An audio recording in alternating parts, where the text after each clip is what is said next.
Mummy भैया दोस्त की कहानी सुनाओ, क्या है? जरूरी है। हाँ सुनो। एक बहन भाई थे, बहन थोड़ी अकल की पगली सी थी, उसे मायके में पूछते भी नहीं थे इतना, सब कहते थे ऐसे। तो वो कहती है कि माँ मैं अपनी बहन के पास जाऊँ, माँ कहती तेरी बहन तो बगलौल है मत जाओ उसके पास। तो वो कहता नहीं माँ मैं जाऊँगा, उससे टीका करवा के आऊँगा, मैं बहुत दिनों से मिला नहीं बहन से। और जैसे ही वो घर से निकलता है, घर से निकलते ही उसके दरवाजे की चौखट होती देहरी भरभरा के गिरने को होती है। तो वो देहरी से कहता मैं अपनी बहन से मिल आऊँ, तू मेरे ऊपर गिर जाना। फिर नदी पार करता, नदी कहती है, तो नदी से भी वो हाथ जोड़ते मैं अपनी बहन से मिल आऊँ तब मेरे को तुम ले लेना।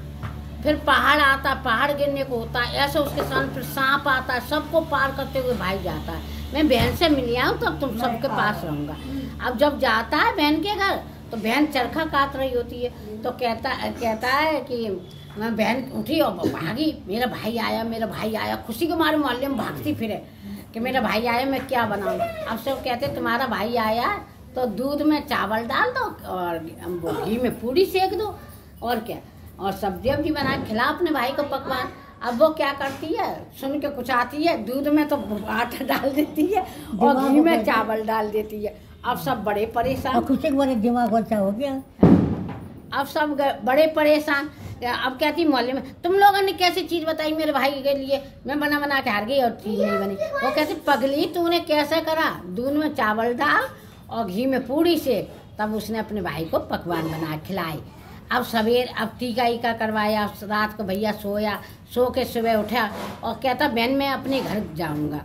तो उसने पहले चक्की से आटा पीसा जाता था, उसी पीसने के आटे से उसने पूड़ी बना दी कि नाश्ता कर लेगी बहन, भाई मेरा नाश्ता कर लेगा। तो भाई ने घोड़े पे आया था भाई, तो उसने पेड़ से बांध दिया नाश्ता, नीचे सो रहा। इधर बहन ने घर में जैसे ही खाना खोला और भैया बहन खाने बैठी, उसके कांतर बिच्छू सब निकलने लगे। अब वो निकलने लगे, अब हाय राम मेरे खाने में इतने तो मेरे भाई के खाने में कितने होंगे। अब वो भागी भाई के पीछे, तो जैसे ही भागी फिर उसने भैया मत खाना इसमें ये पड़ा है, फिर जाके बता उसे। अब वो बहन भाई के पीछे लग रही कि मैं भी चलूँगी तेरे संग। अब जहाँ जाए तो उसके आगे आगे वो पहाड़ आया, तो वो कहती है पहले मुझे खा, मेरे पे गिर तब मेरे भाई को बचाती गई। सांप से कहा पहले मुझे खाएगा तब मेरे भाई को खाएगा। नदी को भी कहा, उसने सबसे कहा। दरवाजे पे अपने घर पे पहुंची, कहती पहले मुझ पे गिरेगी तब मेरे भाई पे गिरेगी, ऐसे बचा के ले गई भाई को। अब भाई की शादी का टाइम था, समझ लो बगलौल की वजह से उसे बुलाया नहीं था। अब भाई की शादी का टाइम आया, शादी कहती है पहले मेरी शादी होएगी तब भाई की शादी होगी। अब सब कहने लगे बड़े हैरान कि इसकी शादी कैसे कर दे, इसकी शादी हुई है। अब सब कहने लगे पागल है, ऐसे इसके फेरे कर दो, छुट्टी करो। तो उसकी शादी ऐसे करवा दी घर में, जैसे बगलौल सी। अब इसका देखो कितना बड़ा वो, अब वो शादी भी करवा दी। अब भाई शादी करके लाया अपनी बहू को, तो डेयरी पे जैसे ही आई तो पहले कहती मेरी वो गोद ली जाएगी, दूल्हा दुल्हन की जगह मेरे को पहले घर में ले, तब मेरे भैया भाभी घर में घुसेंगे। सबने कहीं कर दो। अब रात को सोने का टाइम आया, अब कहती है पहले मैं सोऊंगी तब मेरा भाई सोएगा, तब बहू सोएगी। अब सबने कही भैया लो ये बगलौल ऐसे ही लिटा दो, छुट्टी करो। अब जैसे ही वो रात को, अब क्या करा कि उन लोग रात को सांप आया काटने, उसने 2 टुकड़े करे सांप के, मार के रख दिए पलंग के।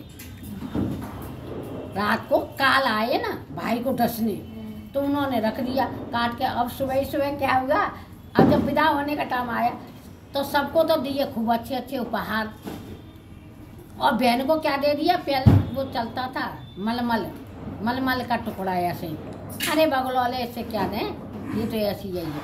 फिर बहन आई होशियार, फिर उसने कहा हमें कुछ नहीं चाहिए तुम्हारा, ना तुम्हारा मलमल का टुकड़ा चाहिए ना तुम्हारा कुछ चाहिए। मैं अपने भाई की उम्र बढ़ाने आई, अपने भाई की जान बचाने आई। मैंने अपनी बाँह रखी, अपनी भाभी का सुहाग रखा, इसलिए आई, मुझे तुम्हारा कुछ नहीं चाहिए। ये है भैया दूध की कहानी। और